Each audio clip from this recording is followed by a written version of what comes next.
Hello everyone and welcome back. In this video, I'm going to talk to you about bigorexia. And I guess bigorexia is a psychological condition and type of body dysmorphic disorder, which involves a distorted image that focuses specifically on muscle size and physical appearance. So I have to believe this is probably affecting more men than women.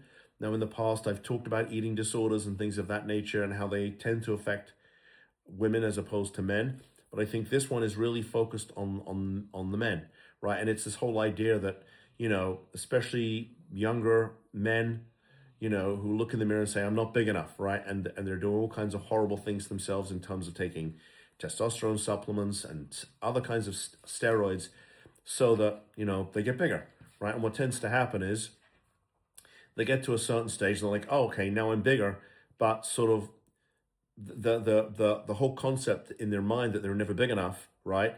It sort of plateaus, right? They got bigger and now they're not happy with that. So they try more and more and more. And that's why you get a lot of these young bodybuilders dropping dead at an early age, because they're taking all these drugs and it damages their heart. So it talks here, individuals may have an inaccurate view of their bodies, often believing they are smaller or less muscular, a clinical psychologist at Eating Recovery Center, Baltimore. So, although muscle dysmorphia can affect anyone, it's more common in males, and research suggests that the disorder is on the rise. A 2019 study indicated that 22% of adolescent boys engaged in muscularity-oriented disordered eating behaviors in attempt to bulk up or gain weight, and found that supplements, dietary changes, and even steroid use was common among young adult males. It says that eating disordered in boys are often under-recognized and underdiagnosed. Yeah, I mean, I guess that's what we're seeing, right? I don't know if we've even had a case where there was a young man who was suffering from, this bigorexia thing.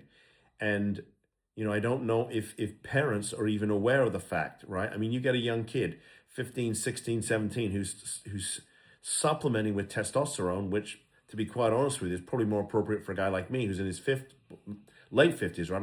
I just turned 59, right? And, obviously in your late 50s, early 60s, which I'm creeping up on, I mean, I don't have the testosterone I had when I was, 17, 18, and my body was still evolving.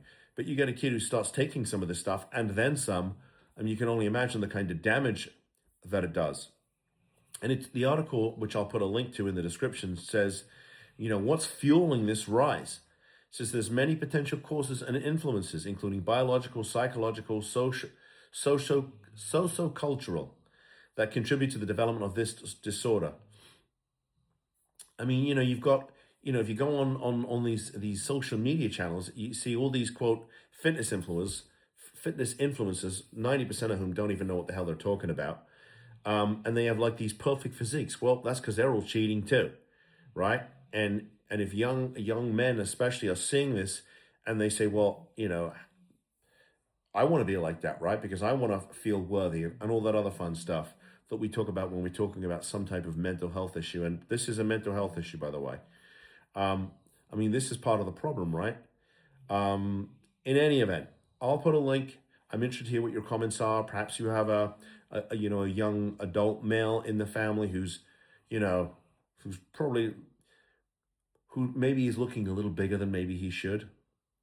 And maybe you suspect some issues. I remember when I was growing up as a kid, and my brother had, who's 6.5 years younger than me, had a friend of his, and overnight the guy, went from 150 pounds to 210. I think in 6 months he gained 60 pounds. He went from, a pretty relatively scrawny kid. I mean, he was a monster within 6 months. His face was all bloated. He was covered in acne. Frightening stuff. In any event, I'm interested to hear what you have to say. If you have any comments, or if you agree with me, you disagree with me, post it in the comments. I'm interested to interact with you. If there's an issue that you're seeing in your family, post that. I'll make a video for you. Let's see if we can help some other people too. If you like the content, I would appreciate a thumbs up. And if you could subscribe to the channel so I can get you more of this content, that'd be awesome. So with that said, I appreciate you tuning in. I'll see you in the next video. Bye-bye.